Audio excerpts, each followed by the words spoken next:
Comme à l'accoutumée, l'Association nationale de la presse sportive sénégalaise réunit à la veille de chaque grande compétition continentale, zonale ou mondiale les journalistes et techniciens du pays. L'objectif, clarifier les modalités pratiques et garantir une couverture médiatique optimale.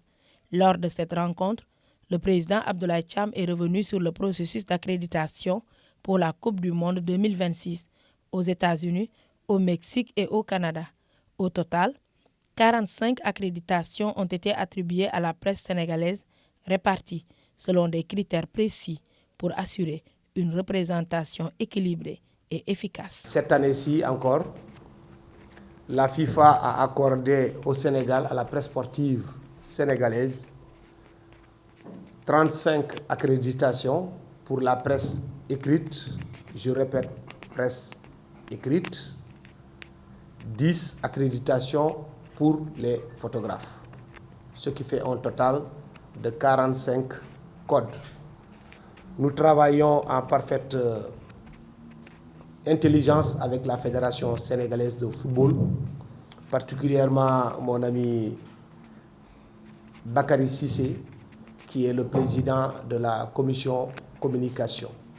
Donc les codes vont être envoyés directement à Bakary, qui est présentement aux États-Unis, et après ils vont transférer à l'ANPS pour qu'on procède à un dispatching. Contrairement à la Coupe d'Afrique des Nations, cette fois-ci, le processus se change. C'est la FIFA qui attribue des quotas aux médias à travers ses 211 associations membres. Après les éditions Russie 2018 et Qatar 2022, l'ANPS adopte le même mécanisme en répartissant les accréditations selon des critères stricts pour assurer une couverture équitable et professionnelle. Donc nous avons établi des critères pour pouvoir procéder au dispatching des tickets. Le premier critère, pour pouvoir disposer du code, il faut qu'au préalable quand même que le journaliste dispose de ce qu'on appelle un compte FIFA Hub.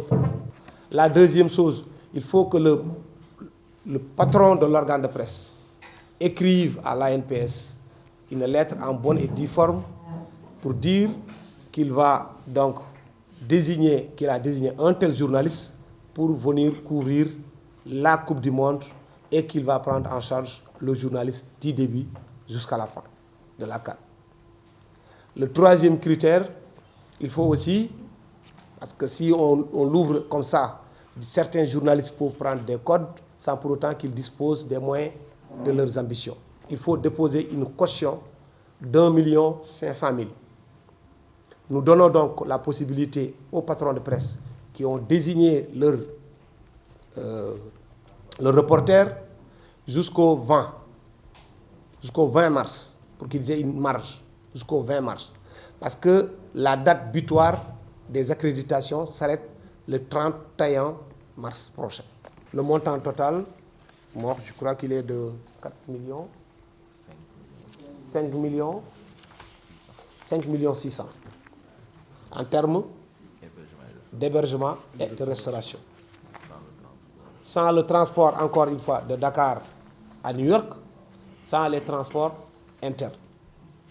Logés dans le groupe I aux côtés de la France, du Mexique et de la Norvège, les Lions du Sénégal attendent encore leur 4e adversaire issu du chapeau 2.